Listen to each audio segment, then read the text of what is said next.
Bienvenidos a una nueva entrega de Simpatía por la Industria Musical en Subterfuge Radio, retransmitiendo desde el estudio Alfonso Santiesteban de la calle Almirante para recibir a alguien que ya eligió la opción de la retirada, pero que sin duda dejó una impronta importante en el negocio de la música, concretamente en el apartado editorial. Una mujer que estuvo en la cima trabajando con los ejecutivos históricos, cosa que no la milanó en ningún momento a base de carácter y personalidad. Recibimos hoy, en esta nueva dosis de sapiencia y experiencia, el testimonio y la palabra de Carmen López. Bienvenida, Carmen. Bienvenida. Vosotros también, y gracias por invitarme. No, un auténtico placer. Me costó un poco porque, bueno, por las circunstancias de todo, y bueno, creo que también estás muchas veces fuera de Madrid y tal. Sí, bueno, antes viajaba más, antes de la pandemia, sí. Pero ahora un poco, pero sigo viajando. Claro que sí, disfrutando ya de ese retiro que te has ganado, porque leyendo tu currículum es, joder, ¿cuántos años? O sea, muchos. Una pasada. Muchos. Bueno, digo eso, entras a trabajar en la industria, como luego veremos, en 1962, pero bueno, ¿quién es Carmen López? ¿Qué estudiaste y cuáles son tus primeros recuerdos, por ejemplo, en el mundo de la música? Bueno, en el mundo de la música a mí siempre me ha gustado la música. Pues, soy la pequeña de una familia bastante amplia y yo me acuerdo de los guateques de mis hermanas las mayores con la música. Y de nosotros, con el primer dinero que teníamos, nos íbamos a comprar los singles. Uh-huh. Y siempre me ha gustado. Uh-huh. Y gracias a la llamada de un amigo, de una de mis hermanas las mayores, que me dijeron que si quería trabajar. Uh-huh. Y yo entonces estaba pues eso, a vivir la vida y no quería ni trabajar. Era más, todo el mundo me decía, tú trabajar con lo tarde que te levantas todas las mañanas y todo eso. Pero al final tuve una entrevista con Guillermo Carán en RCA, la Torre de Madrid. Estamos hablando de 1962. 62. Exactamente. Y empecé a trabajar en el departamento de comercial. Ajá. Que ahí conocía bastante gente que luego han sido famosos por otros aspectos, como por ejemplo Antonio Gamero uh-huh. y José María González Sinde, que eran los vendedores de RCA, me acuerdo del 600 con el anagrama de RCA. Uh-huh. Y nada, y estuve trabajando con ellos. Luego me propusieron hacer con ellos el catálogo de discos y nada, pues yo empecé en la Castellana, pero luego por la tarde me iba a la Torre de Madrid a hacer el catálogo con José María y Antonio. Porque estaba la compañía dividida. Estaba todo lo que era artístico y contabilidad y todo en esto, ¿cómo se llama?, en la Torre de Madrid, y luego lo que era comercial y almacén y todo eso en la Castellana. En la Castellana. Bueno, entonces se llamaba el Generalísimo. Entonces, nada, aquella experiencia fue muy buena, la verdad. Uh-huh. Me lo pasé muy bien con ellos.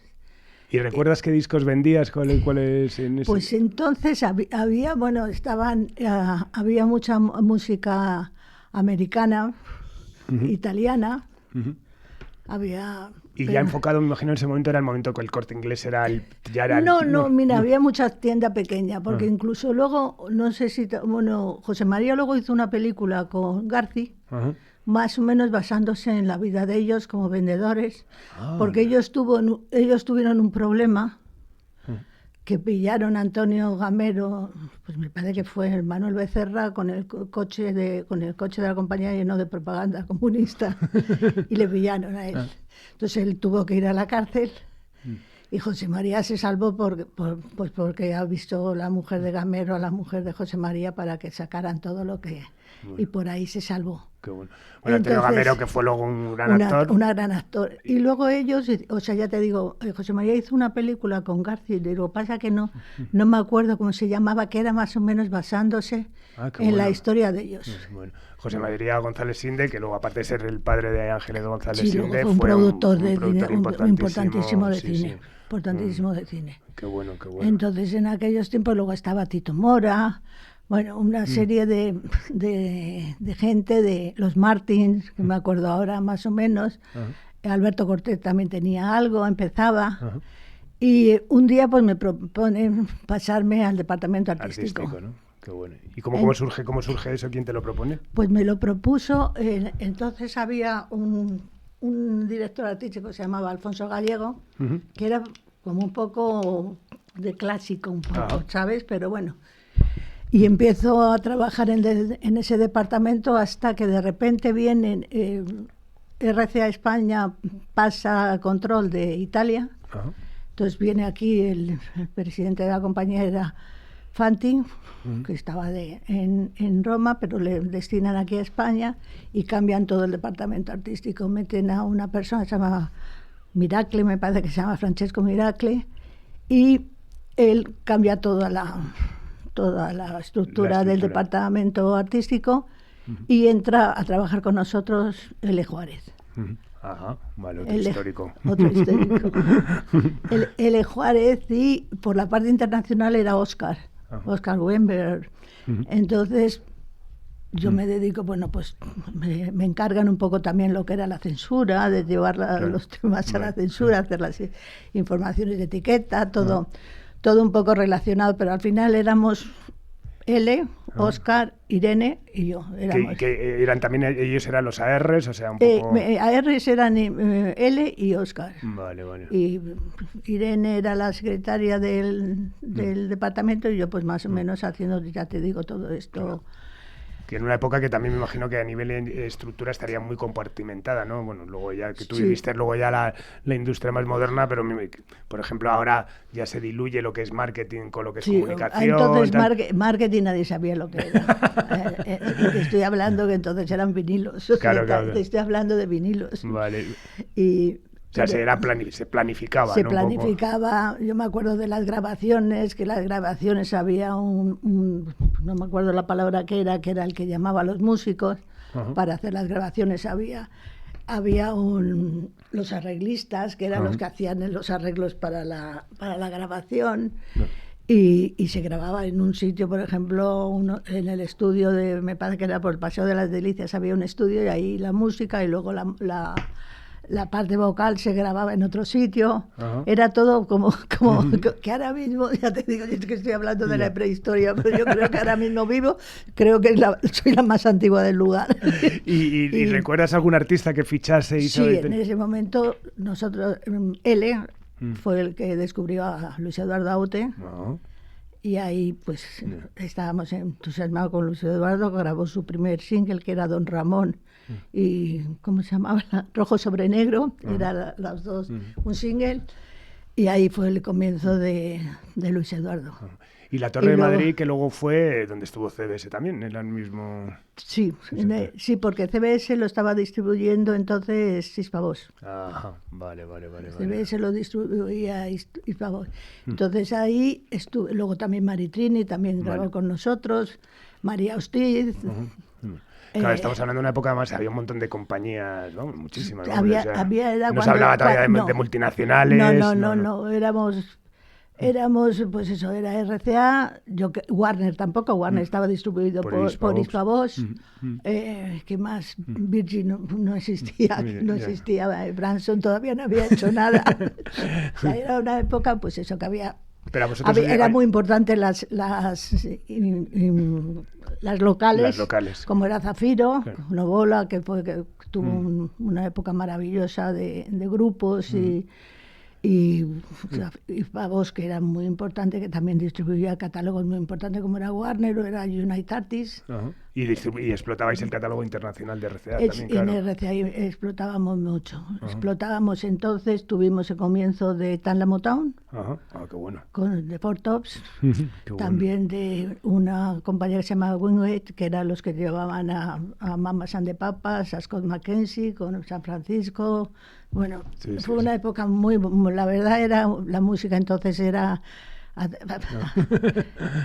¿Has conservado discos de esa época? Tuve muchos discos y un día, porque yo me mudé, me fui a una casa más pequeña y los deben de tener todos mis sobrinos, todos mis hermanos, porque fue como una subasta, ¿sabes?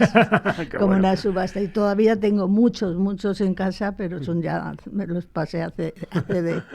Bueno, y ahí estoy hasta que de repente Antonio Martínez, que era el director de la editorial, se casa su secretaria, que era muy amiga mía, y él se había fijado en mí porque yo gracias a Dios tengo bastante buena memoria, o sea, todavía la conservo y además la cuido. Y se fija en mí porque, por ejemplo, llegaba al departamento y decía, el disco aquel y yo iba y pop, tomé. O sea, que tenía... Entonces se fija en mí y me ofrece pasarme a la editorial. Que es un momento importante, estamos hablando de 1969. 69. Sí, por ahí. Sí. ¿Te atraía el mundo digital o realmente fue al final? No había digitales. Perdón, el mundo editorial. ¿El mundo editorial? El mundo editorial fue un poco por curiosidad, si te digo la verdad. Y luego a la vez, al final, estaba enamorada de mi trabajo. Totalmente. Porque además, el mundo editorial, aunque es una cosa que os va a parecer raro para mí, es siempre trabajar con cosas vivas. Las canciones nunca mueren. Se pueden quedar las grabaciones antiguas, una canción nunca. Totalmente. Una canción nunca. Y revive con una buena versión nueva o con... Vamos, sí. Y entonces para mí fue el descubrimiento de lo que era una editorial. Además, has vivido, como has trabajado tantos años, has vivido las distintas etapas, pero la conoces en ese momento, que era tan especial, ¿no? El momento, claro, ahora es tan distinto, nosotros, por ejemplo, que llevamos nuestra editorial, pero ese momento de las partituras... Bueno, de las partituras, eso era... Me acuerdo me imagino, tú convivirías en Canciones del Mundo, que estaba el maestro Berki... Sí, aquí también teníamos un pianista que por la tarde venía y los artistas venían a montar la canción. Claro. Y luego teníamos una red de distribución de orquestinas, hacían unas orquestinas que las orquestas de España se suscribían a nuestros envíos y todo, pues se les enviaba, cada vez que había un éxito, se hacían las orquestinas, se les enviaba, o partituras porque entonces... En los hoteles siempre había un pianista de animación, claro. Y en muchos sitios, entonces y se vendían también las partituras. Claro. Sí, bueno, yo creo que las partituras hasta finales de los 90 se llevaron. No, pero se vendían bastante. O sea, luego, y las partituras estaban también, digamos, codificadas como los discos, es decir, o sea, tenían que ser como oficiales, ¿no? Eran las partituras, sí, primero las hacía el arreglista, luego el autografista, que era el que hacía las caras así para mandarlas a la imprenta y luego había que pedir el depósito legal, etcétera, etcétera. Claro. Y RCA empezó a encuadernar todas las partituras, que yo no sé si todavía en Universal siguen existiendo, porque yo donde me he ido con mis álbumes de partituras por años. Entonces, era, ya te digo, la época esa del pianista que iba por la tarde, los artistas iban a montarlo, eso lo estuvimos viviendo. Entonces... de trabajar con el autor, que era otro ente distinto al intérprete. Ahora ya también, como hablábamos antes de marketing y la promoción, claro, las cosas se diluyen. Es decir, vosotros trabajáis con autores que luego, o sea, le ofrecíais a los intérpretes. ¿O cómo era ese trabajo? En aquel tiempo, además, en el tiempo, porque estuvimos en la Torre de Madrid hasta el 71. Uh-huh. En el 71, que fue una época también, en los 60 y tantos, fue maravilloso por la música italiana, pues casi todos los artistas hacían las versiones en español, todo de Rita Pavone, Gianni Morandi, Nicola Di Bari, todos, o sea, luego Jimmy Fontana con El Mundo, o sea, había montañas de éxitos todos los años, sobre todo llegaba a San Remo y teníamos un montón de éxitos, y ya no solamente a nivel discográfico, sino a nivel partitura se vendían un montón. ¿Y luego a nivel local trabajabais solamente con RCA?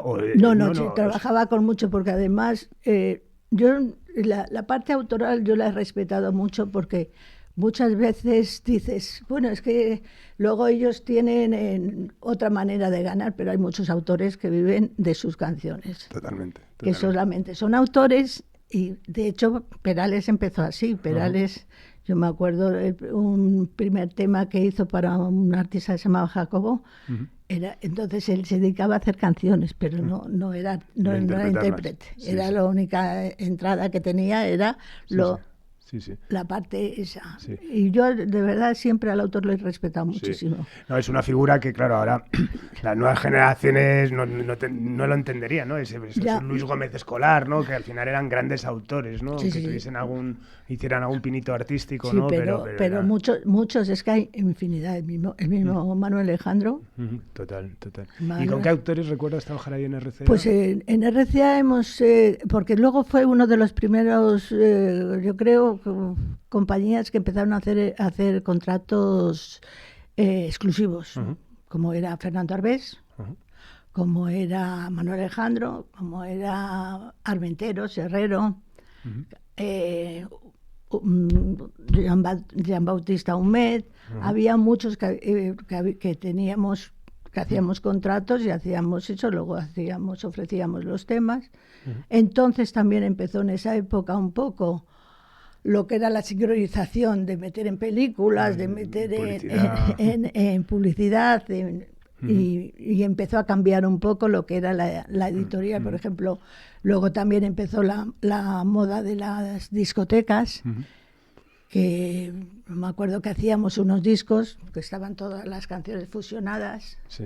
Para que era, en vez de repartir partituras, lo que repartíamos era discos que entonces quien llevaba toda la parte de discotecas contratamos a Fernando Muñoz. Ajá.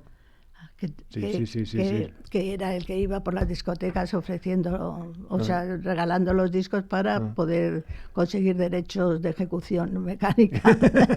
No, pero era una época que estuvimos allí, o sea, luego ya te digo, nos fuimos de la Torre Madrid y nos fuimos a Dr. Fleming. Dr. Fleming había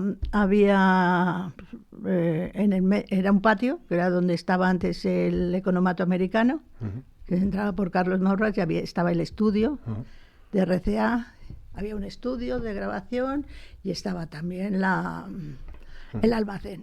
Y luego por Dr. Fleming entrabas a lo que era la compañía de discos, y en la otra parte, o sea, tú entrabas por el portal y a mano derecha tenías la compañía de discos y a la izquierda tenías la editorial.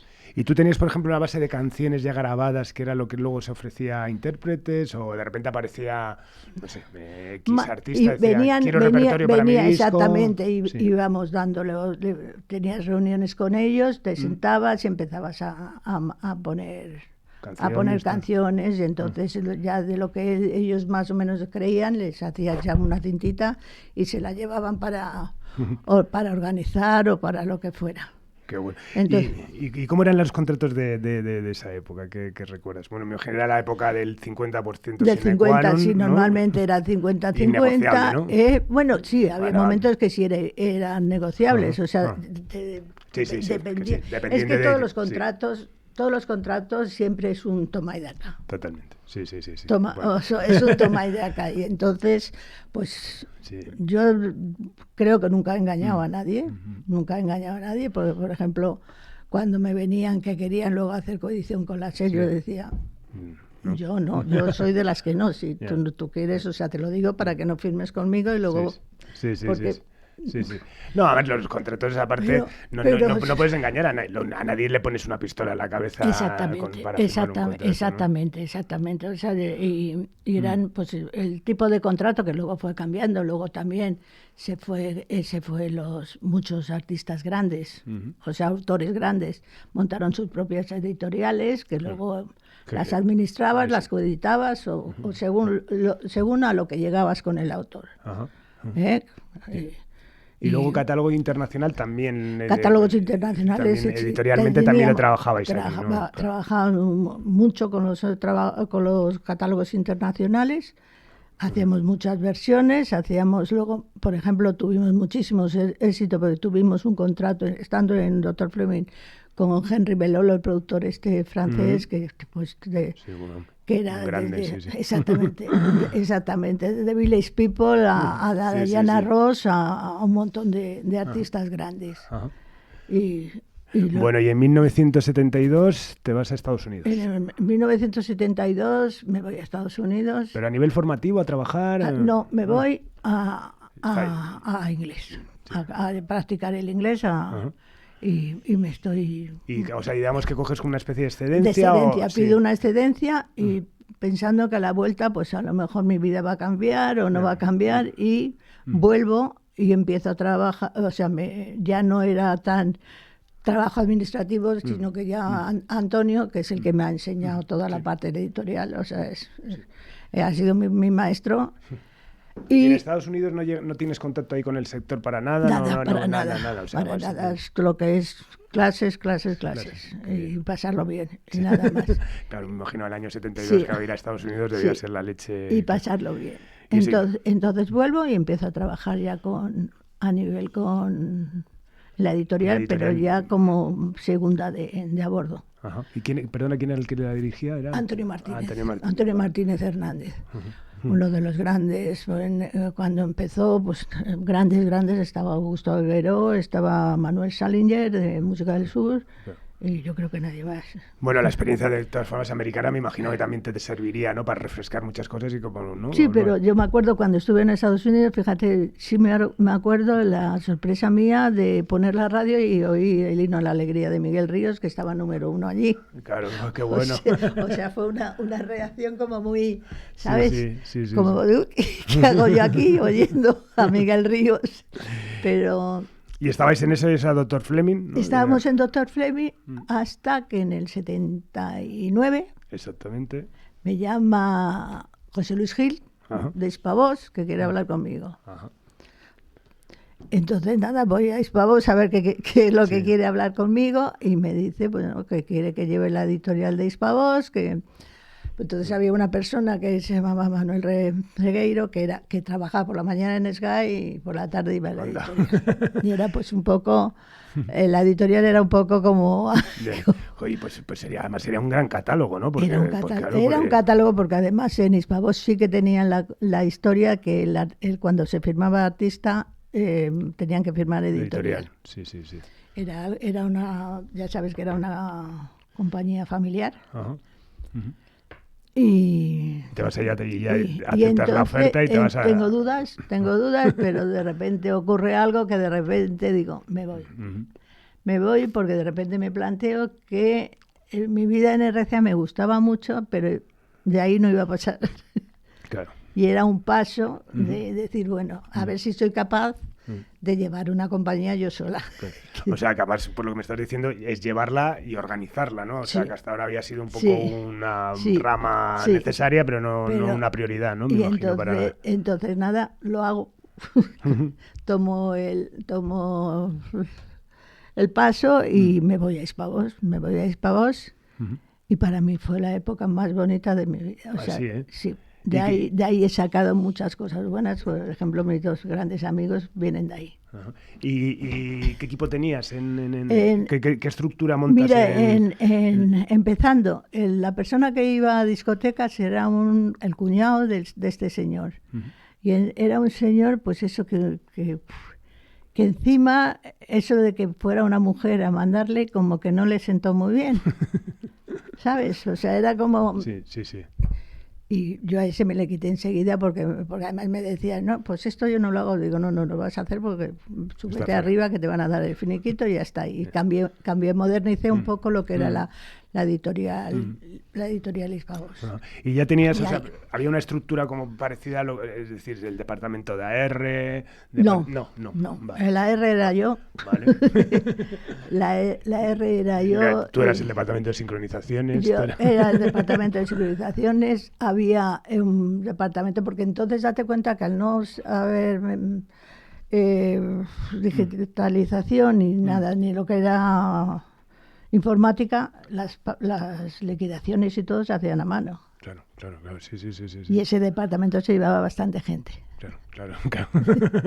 Y bueno, en esa época, José Luis Gil, que es una persona peculiar, que estuvo aquí invitado y bueno, me hizo mucha ilusión recibirle, también él modernizó un poco la compañía. Modernizó mucho la compañía. Bueno, y el negocio inclulo también, ¿no? Porque hice esas famosas campañas de televisión con Enrique y Ana que nadie había hecho. Bueno, yo fíjate, además, la primera vez, el día que entré, yo tuve una comida, es que, mira, ya hace tantos años que ya me lío. Si fue por un disco que le daban a José Luis por el tema de tiempo de... un álbum que estaba el amor, el velero, llamado Libertad y todo, que le daban un disco de oro, o fue por Enrique y Ana. Ya tengo las dos dudas. O sea, la duda de si fue por uno, fue mi primer encuentro con José Luis. Bueno, sí, y con la compañía. Y con la compañía. Yo empecé a asistir también a reuniones de marketing con la compañía de discos. Éramos ya un grupo, contaban conmigo para todo. Pero luego tenía su parte un poco como de empresa antigua. Era lo típico que por las mañanas pasaba un señor con un carrito para darte el café y lo que si quería churros. Era un poco que lo veías a lo mejor en películas americanas, eso lo he visto también. Claro. O sea, lo he visto un poco. Y luego... Y que gente uniformada, además, ¿no? Yo cuando estuve no. Era, pues eso, estaba José Luis Gil y el presidente, que era José Manuel Vidal Zapater. Y luego su hermano, Luis Vidal Zapater. Y nada, fue una época que aprendí también, aprendí bastante. Y luego teníamos, pues eso, representábamos Warner también ahí. Sí, por eso lleváis otros catálogos. Representábamos editorialmente Warner, representábamos United Artists también, representábamos, pues eso, catálogos. Luego también... fue cuando yo empecé a tener contactos con editoriales italianas, independiente como era la droguería. No teníais filiales, claro, era Hispavox. Era Hispavox, como la droguería del Drugo, lo que de ahí salió Eros Ramazzotti. Y su primer disco, cuando estuvo en San Remo, lo firmé, la parte editorial, y luego también... ibas cogiendo pues lo que veías a lo mejor en las listas, veías que no era ni Warner y te ponías en contacto con ellos para ver si estaba la editorial libre para conseguir los contratos. Aquí ya no me acuerdo de quién hablaba, que una de sus funciones... Alicia Arango. Sí, trabajó conmigo. Sí, que una de sus era coger el Billboard y tal. Exactamente. Bueno, claro, tú que trabajaste con Alicia, con su padre, que era el llevaba la fábrica. Yo no. Yo conocí a su madre. A su madre, que era la secretaria, ¿no? La secretaria Angelines, pero Angelines ya era viuda cuando llegó. Vale. Es que el padre fue director de la fábrica de discos. Sí. Claro. Entonces, ahí éramos como una familia. Qué bueno. Te quiero decir a mí ya sabes, a mí Hispavox es una historia fascinante. Para mí era una compañía maravillosa, o sea, y había muy buen rollo, que no sé cómo éramos como una familia. Sí. Entonces, ahí luego ya... Bueno, y aparte, luego está toda la escuela que genera Tomás Muñoz, de cámara, etcétera, pero bueno, Hispavox sale también, y bueno, sobre todo mujeres, ¿no? Como tú, como Alicia, que encima luego habéis sido grandes ejecutivas, ¿no? Por ejemplo, yo creo que fui la primera mujer directora de una editorial. Sí. Creo que sí, o sea, no me... Desde luego en aquel tiempo yo era la única que... ¿Y recuerdas algún éxito así en Hispavox que, pues mira, esto lo fiché yo y fue... Sí, por ejemplo, Eros Ramazzotti, lo fiché yo. ¿Cómo se llamaba aquella canción que era... fíjate, que además la metí en un anuncio, era una de... Voy contigo, no tú no, ¿cómo era? ¿Sabes? Era de un... Pero de Eros. No, era de otro, pero es que no me acuerdo ahora mismo, perdona, pero... Nada, por favor. Y luego, por ejemplo, también íbamos todos los años al Miden. Por ejemplo, yo firmé a Kiss, al grupo Kiss, en un restaurante. O sea, ya volviéndonos del Miden, de eso de repente me presentan al manager de Kiss. Qué bueno. Y me dice, y me digo, ¿tenéis editorial en España? Pues no queremos cambiar.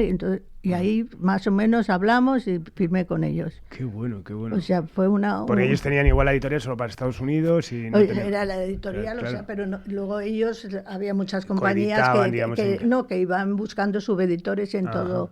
En todos los países, en los territorios. Había veces que tú, normalmente cuando firmabas así en plan independiente, firmabas para España, Portugal y Andorra. Siempre me acuerdo de esos tres, como al principio eran por vida de copyright, Y luego cambió, pues eso, a Claro, 3, 5 claro. años o lo que sea. Claro, luego se hacían eran temporales, ¿no? O sea, la exploté por 3 años. Sí, o sea, sí, luego tal. era de que luego renovables si no había una denuncia por ninguna de las partes y nada, y luego, y ya te digo que estuve ahí Ujú.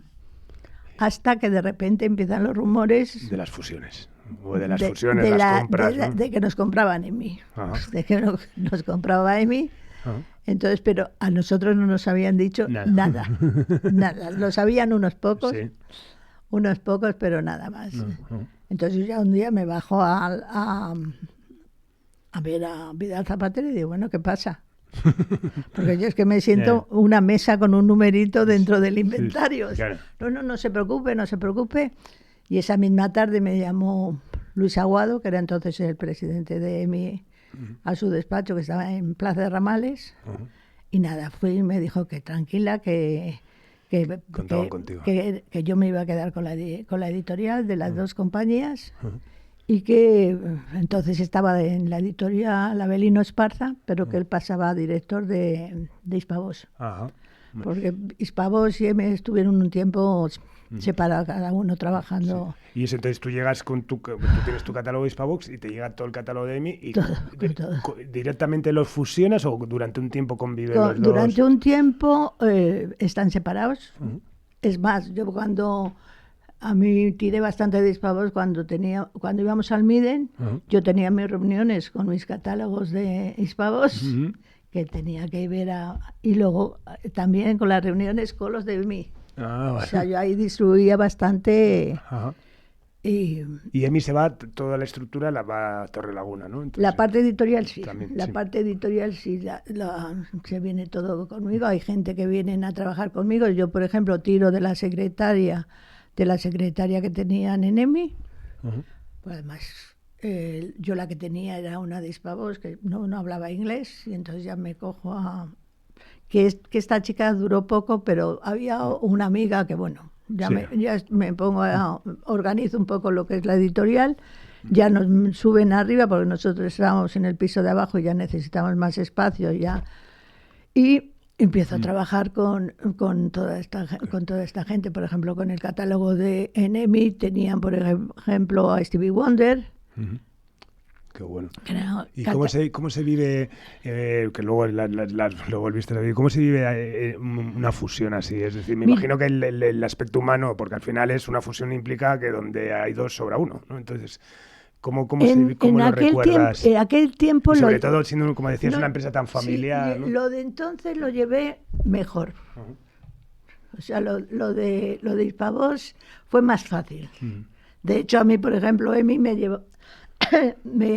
llevaron a Londres 15 días a conocer lo que era la empresa, que también fue un poco duro porque igual que aquí en España no dejas a un extranjero fuera solo por la noche, allí a las 5 hacías así y el que tenías al lado había desaparecido.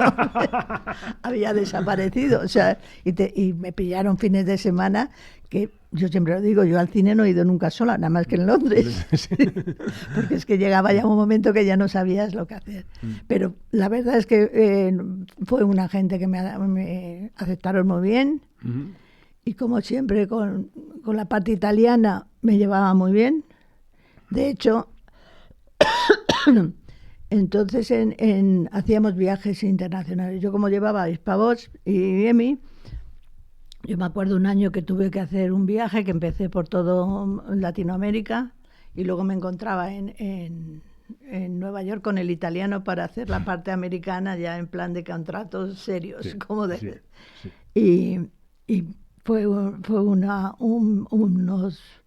experiencia bastante buena. Qué Además bueno. nos llevaron a Nashville, tuvimos que... Ah, sí, qué bueno. a la compañía en Nashville y muy bien. Luego, por ejemplo, estando ya en EMI, ¿fue en EMI o en Hispavox? Ya no me acuerdo. Me acuerdo que estuve como 10 días en casa de Eros grabando en español, con Piero Casano, que era el productor, que para mí era uno de los miembros de Matías Bazar, que llevaba yo el catálogo de ellos, que lo había firmado en Hispavox. Qué bueno. Bueno, y en 1987 dejas EMI para hacerte cargo de la editorial de BMG en España y Portugal. ¿Te hacen la propuesta segura directamente? ¿Cómo Pues es? no, segura no. Yo, por ejemplo... Pero ya está, Jesús López, sí. Jesús López es uno de mis mejores amigos. O sea, bueno.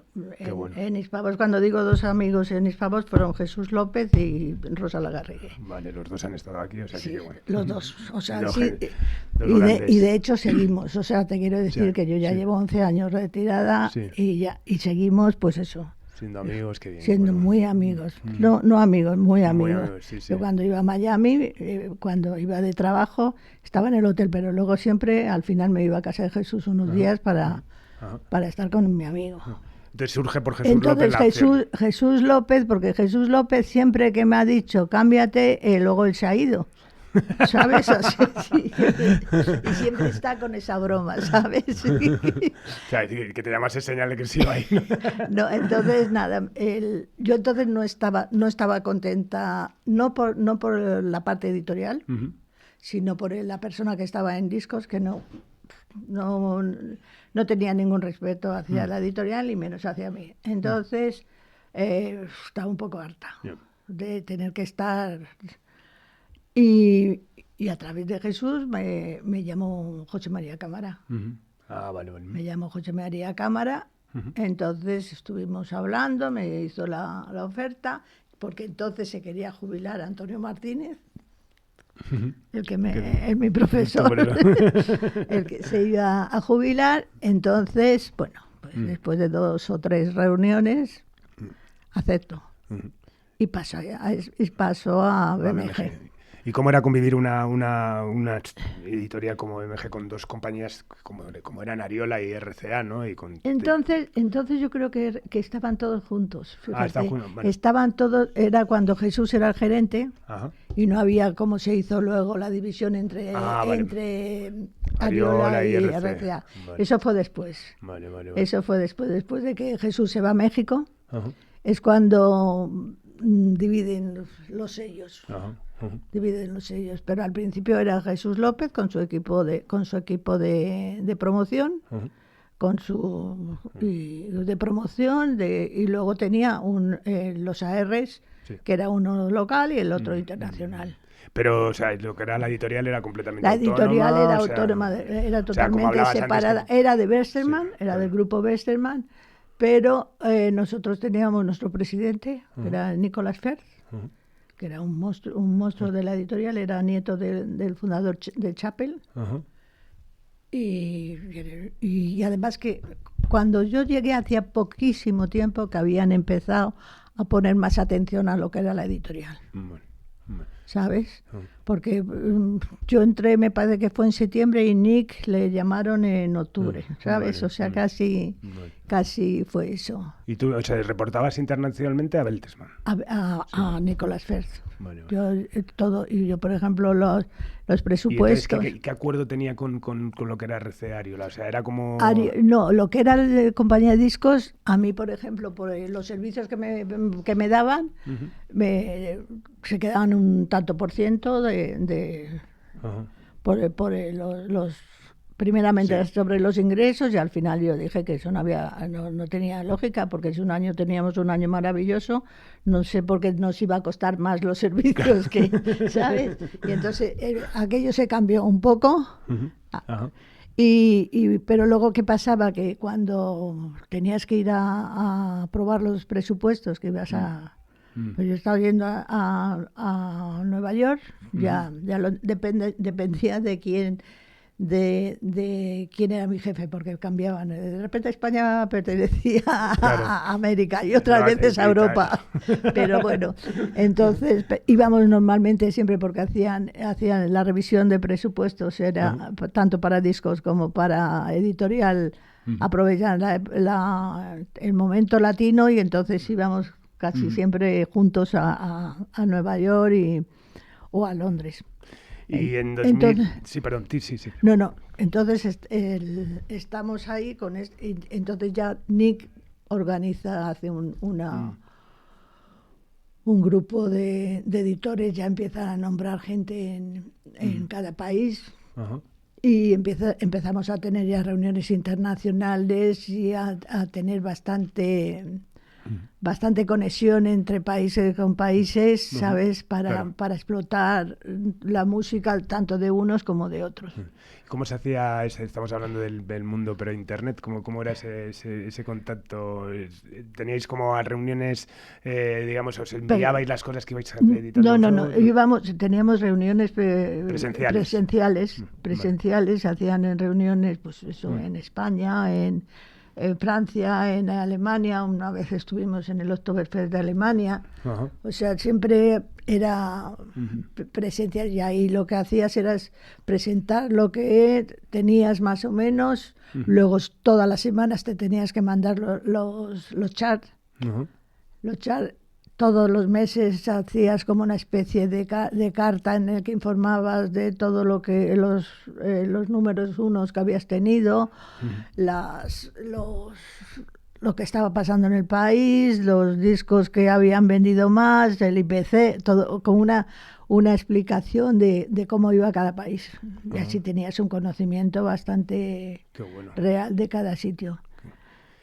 Y en 2003, te nombran vicepresidenta del área latina de BMG. Sí, en el 2003, porque la parte latina estaba un poco, pues, sea por los idiomas o por lo que sea, estaba bastante un poco dejada de la mano de Dios. No había una conexión, y ya sabes, con los mexicanos pues tenías muchos problemas, te utilizaban las canciones sin pedirte permiso en ¿cómo se llama? En series de estas de televisión, culebrones y todo eso, y luego te venía a lo mejor alguien te decía, oye, que he visto mi tema en una, y te llevaban los demonios, y entonces ahí hay una reunión latina en Cancún, pero de discos, y me llama mi jefe y me dice que tengo que ir también yo. Digo, pero si es de discos. Sí. Entonces, y dice, y luego cuando acabes te vienes a Nueva York. Entonces fui a Nueva York y ya me ofrecieron llevar toda la parte en conexión con el que llevaba latino, que era un americano, Ron, pero luego Ron lo deja y se lo pasa a un francés al hogar. Entonces al principio fue un poco duro, la verdad, porque duro en el sentido que tuve que enseñar lo que era la editorial, claro, y lo que era la parte latina. Claro. Yo me acuerdo en una reunión que lo llamaban lo importante es la música. Entonces empecé mi discurso diciendo, bueno, lo importante es la música. Entonces no sé por qué la música cantada en español no funciona en vuestros países. Sí. Entonces me acuerdo que entonces había sido el éxito porque entre medias, perdón, se me han olvidado decirte que nosotros, estando en RCA, compramos unos catálogos, el catálogo que entonces era Universal España, que tenías ahí temas, y compramos también Brincos, toda la música de los Brincos, que estaba en una editorial, Harvest Music, que también estaba todo esto. Y luego adquisiciones que tuvimos, pues por ejemplo la de Zafiro, que estaba Macarena. Ajá, bueno. Estaba Macarena, pero por las cosas que habían hecho una coedición con canciones y con la SER, nosotros tenemos un porcentaje pequeñísimo. O sea, eras el editor original y lo habían tirado de una manera. Entonces, yo me acuerdo en reuniones que me acuerdo de viajarías muchísimo, ¿no? Sí, viajaba bastante. Era un poco que había momentos que no sabías, te despertabas y no sabías dónde estabas. Pero fue una experiencia muy, muy bonita. O sea, pero digamos, lo ejercías desde España, ¿no? Sí, porque a mí lo primero que me ofrecieron fue irme a Miami. Dije que no, que yo a Miami no me veo, que yo... A mí es que Miami nunca me ha gustado. ¿Qué quieres que te diga? A mí nunca me ha gustado Miami. O sea, me ha gustado a lo mejor para estar un poco de tiempo, ver a gente, pero no para pensar que quedarme a vivir allí. Como que no. No es mi sistema de vida. Soy más de sitios. Y dije que no, que si querían que yo desde España, y entonces me lo aceptaron. Mm. Lo llevaba desde España, y luego Portugal, que también, bueno, Portugal era... ibas por la mañana y te volvías por la noche. Claro, claro, claro. Pero... Estamos hablando del 2003, que bueno, ya era un año que se atisbaba cambios en el negocio, pero que editorial, al nivel editorial no se notaba... No sabías nada. Empiezan rumores, como tú sabes, que normalmente lo sabe más la gente de fuera, la competencia, sí, que tú, porque es así. Sí, sí. Y de repente, pues nada, nos tenemos una reunión en la Provenza. Nos llama Nick, que quería una reunión a un grupo de países muy, muy reducidito, y nos llama y nos cuenta la verdad, lo que va a pasar, bueno, que y esa parte fue dura. Claro. Dura porque era continuamente pidiendo información, aparte de tu trabajo, que tú tenías que seguir trabajando. Claro. Y claro, es que estamos hablando de la gran fusión con Universal a nivel... Sí, fue una historia, además, que el dinero Bertelsmann lo quería para comprar una televisión. Ajá. Vale.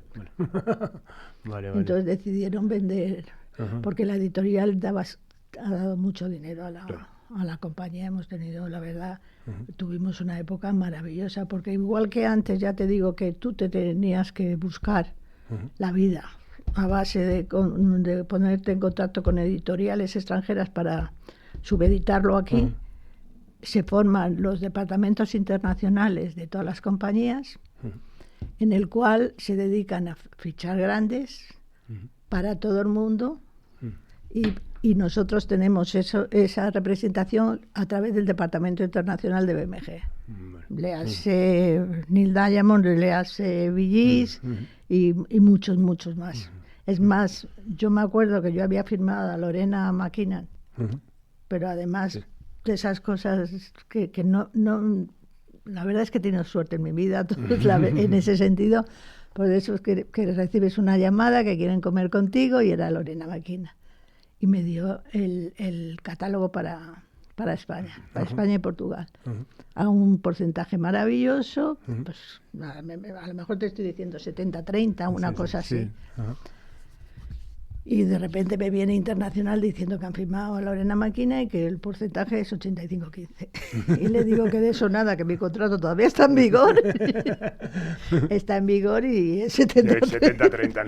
¿No? Por eso te digo. Entonces, luego también en ese momento habíamos empezado, que fue yo creo la multinacional, que empezamos primero con lo que era la música de librería. La música de librería, que nunca se le ha...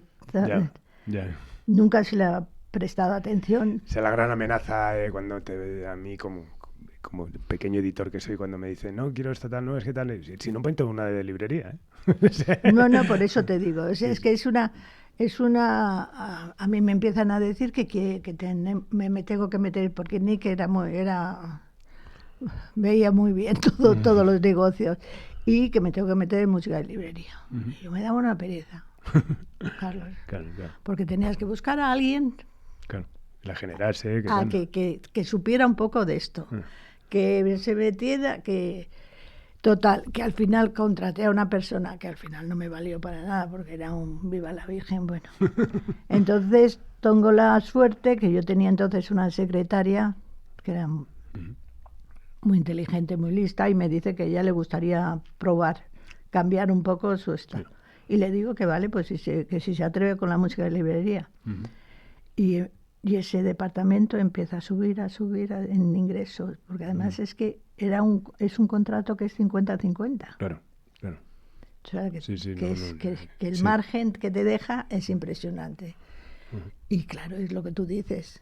Tú ibas a una película y le pedías 6.000, 7.000 euros por un tema, y te decía, es que por librería no pago eso. Claro. Y entonces, pues ha sido una manera también de estar en muchas películas también.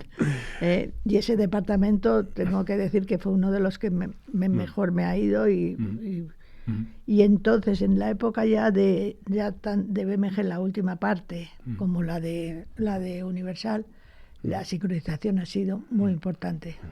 Y bueno, y tienes el cargo también, otra fusión, ¿no? La de Universal cuando adquiere BMG, y a ti también te hacen responsable de la fusión de los dos catálogos. Sí, a mí me hace, pero eso fue... ¿Universal no tenía en España editorial? Sí tenía. Universal tenía...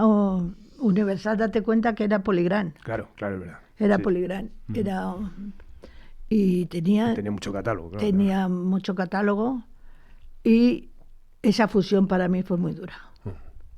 Esa fusión a mí me costó una semana en un hospital, o sea, con una subida de tensión, porque lo que nunca me había pasado a mí, pero fue dura. Claro, que luego no hay información.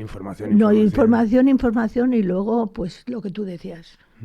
Gracias a Dios, yo tenía un controller, un financiero, que era buenísimo, me venía de Virgin, y me daba una pena, porque por una parte decía, claro, es que la de Universal conoce todos los sistemas, y digo, pero Carlos, o sea, me da mucha pena.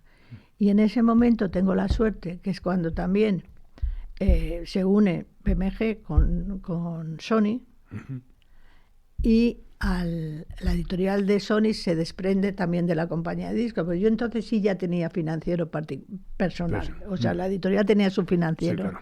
Pero Sony no. Sony tiraba de la parte discográfica. Entonces llamo a Juan Ignacio y le digo, oye, ¿qué vas a hacer? Y dice, pues no sé, tendré que buscar un financiero. Y digo, te mando a Carlos, ¿para qué?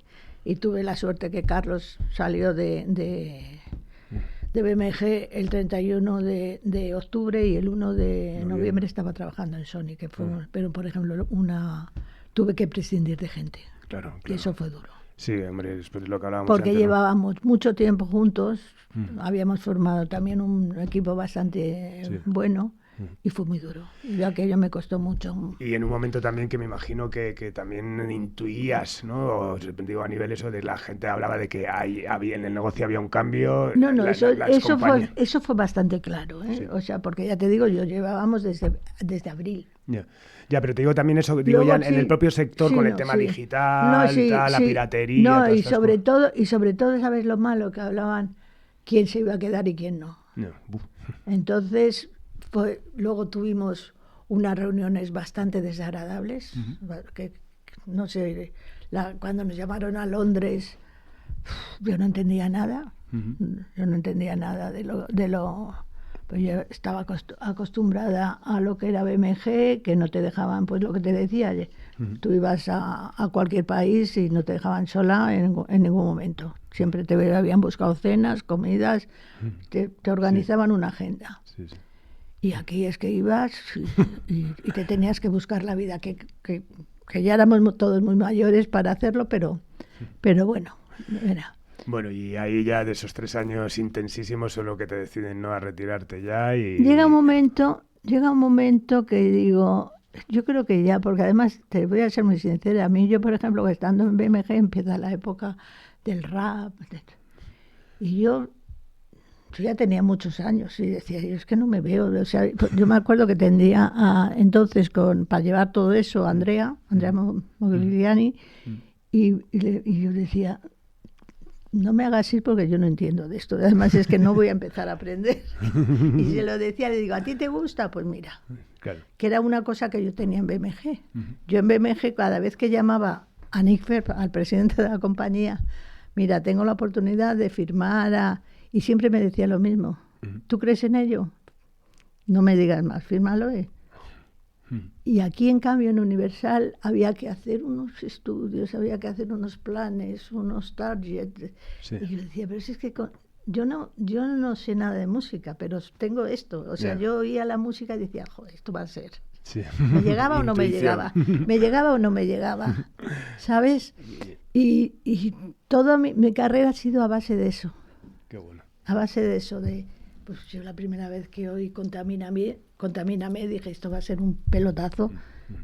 Y firmé a Pedro. Claro. Sí, firmé a Pedro y bueno, y con Pedro ha sido también una serie de éxitos, de que hicieron la banda sonora de una película, la hizo entera. Y todo era, ya te digo, así. Sí. Pero venía una época que a mí tampoco me gustaba mucho la época como era. Y de repente te pilla en un momento de tu vida que dices, uy, ya, y empezaste a hacer a otra familia, porque a una familia que como que no, como que no pintabas mucho tú ahí, ¿sabes? Y yo dije, bueno, yo me acuerdo que cuando decidieron que era yo, lo he dicho siempre, yo puse todas las pegas del mundo. Yo puse todas las pegas del mundo para que cogieran a la otra persona. Y a todo lo que pedía me decían, vale, vale.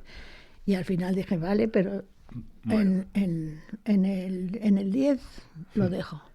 En el 10 lo dejo. Y de hecho yo me tenía que haber jubilado el 1 de agosto, me parece que era, del 2010.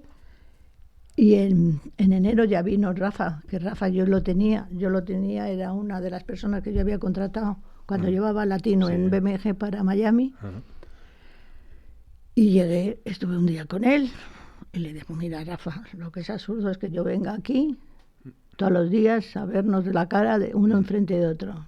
Yo vivo muy cerca, estoy en mi casa, si necesitas algo, levantas teléfono que yo en 5 minutos estoy aquí. Claro. Pero yo desde casa te ayudo lo que quieras, pero es que me parece absurdo. Y yo ya desde enero, y de hecho al poco tiempo me fui con unos amigos a la Provenza y empecé a vivir. Qué bien. Bueno, también presidiste la Asociación de Editores con y en 2007 hasta tu retiro fuiste vicepresidenta del Colegio Editorial de las SGAE. Sí.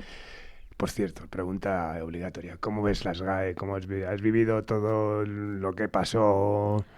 Me fui antes. Te fuiste antes, pero bueno. Pero bueno, de hecho... Estás muy activa dentro y... No, hombre, de activa. De hecho, por ejemplo, los editores Open demandaron a la SGAE por toda la historia de SGAE. Claro. O sea que estuvimos, que además yo creo que ha sido la primera vez que he sido yo la demandante y demandada también, porque al final eras parte de SGAE. Claro, tú eras SGAE. Y te demandas a ti mismo porque han hecho algo mal. Claro. O sea, y lo veo muy triste. Lo veo muy triste. Es que yo ya no sé, si te digo la verdad, yo ya no sé quién es el presidente, quién está, qué consejeros hay. El presidente es ahora Onetti, a día de hoy, pero vamos, Onetti, sí, que es un guionista, ¿no? Sí. Pero pero lo que ha habido ahí como que no. Era muy triste. Era muy triste porque más bien o mal lo intentábamos hacer. Claro. Había una serie de editores que sí que a veces nos hacían un poquito caso. Sobre todo más que en consejos o en despachos. En despachos acabas bastantes cosas. Bueno, ¿y perdiste el interés por el negocio o lo has perdido o sigues atenta a la evolución del...? A ver, como te digo, a mí la música me ha gustado toda mi vida y me seguirá gustando toda mi vida. Pero como que tengo ya otras historias. Sí, claro. Lo recuerdo con mucho cariño. Recuerdo con mucho cariño gente de la industria. Autores también. De hecho yo sigo teniendo relación con Perales o con Manuel Alejandro. Sí. O sea, no, y que sepas que bueno, mucha gente habla de ti, o sea, eres un auténtico referente. Bueno, hablar de Carmen López es hablar de historia pura de... No, es que soy historia. Es que soy historia, hijo. No, hombre, lo decía al principio, tal eso, que joder, yo a mí me imponías muchísimo. Yo cuando te conocí en Madroñes, en RCA, era como, ostras, Carmen López. Es que sí, la verdad es que he sido dura muchas veces, pero siempre dura, no sé cómo decirte, Carlos. Yo he defendido mucho lo que es el autor. Sí. Siempre lo he defendido. Y muchas veces no me he dejado manejar por los departamentos de promoción o de marketing de una compañía. Que eran los que les interesaba que tú dieras todo gratis para que ellos pudieran llevarse bien con... No sé. Es que yo ahí siempre me he negado. Yo siempre he dicho que la música hay que pagarla. Porque a mí me ha llamado mucho agencias de publicidad. Decía, es que te estoy haciendo promoción. Le digo, te he pedido yo que me hagas promoción. Tú quieres este tema porque te interesa para este anuncio. Claro. Entonces la música hay que pagarla. Tú no pagas a cualquier cosa que hagas, pues Es que la música, hay gente detrás que tiene familias, que tiene, y es su patrimonio, o sea, es su dinero. Sí, sí. Pues nada, todavía es un mensaje que no te creas que ha terminado de calar. No, ya lo sé, porque, bueno, ya te digo, con Rosa hablo un poquito, con Jesús poco, pero sí, cuando nos vemos, pero sé cómo está el patio. O sea, pero en parte yo creo que me fui en el momento que había que irse. Totalmente. Porque lo que no quiero es ser... es que ya no pintaba mucho, no pintaba yo en este negocio. Yo creo que había hecho... Todo. Había hecho lo que tenía que hacer. Nadie podrá decir de mí nada malo. Podrá decir que era una hija de su madre y todo esto, pero nada más, nada más. ¿Y de qué te sientes orgullosa, especialmente orgullosa de todos tus años de profesional? O sea, si tuvieses que decir, pues mira... Pues de que hay mucha gente que ha trabajado conmigo y han llegado muy lejos. Totalmente. ¿Y quiénes han sido tus referentes en la industria? Bueno, ya me has hablado de Rosa, de Jesús. ¿Quiénes han sido quién recuerdas como, joder, aprendí mucho de él, fue un placer trabajar con...? Pues te vuelvo a decir, Antonio Martínez para mí fue muy importante. También yo puse mi granito porque tenía un sistema, me enseñó a leer los contratos. Totalmente. Y yo, por ejemplo, desde el primer momento yo no hacía un contrato sin saber por qué se hacía eso. Ajá. Pero también por mi parte, pues yo lo modernicé un poco. Esas enseñanzas me fui un poco acoplando. Qué bueno. Y luego, por ejemplo, me dio mucha industria de también conectarme con la industria del cine, que ahí también aprendes mucho. Totalmente. Sí, sí. Aprendes mucho, me parece un mundo mágico. Que sigo teniendo, fíjate, yo ahora tengo uno de mis amigos también es un productor de cine, que empezamos pues eso, Qué bueno. cediendo temas o no, que además muchas veces le decía, no se te ocurra meter ese tema que en la escena es que no me da cuenta, o sea, es que mete esta otra y les he ayudado bastante. Qué bueno. Y nada, y ya te digo, todavía hacen películas y me llaman y les voy diciendo a quién tienen que contestar y a quién no. Pero esa es mi relación todavía con, por ejemplo, pues Alicia, tú dices, Alicia la veo y me encanta verla. Porque ha sido, pues eso, empezó conmigo, bueno, no empezó conmigo, estaba ya en Hispavoz y tiré de ella. Luego me la quitó Jesús. Hasta hoy, que sigue ahí. Sí. Bueno, luego ella se fue con Carlos. Es verdad.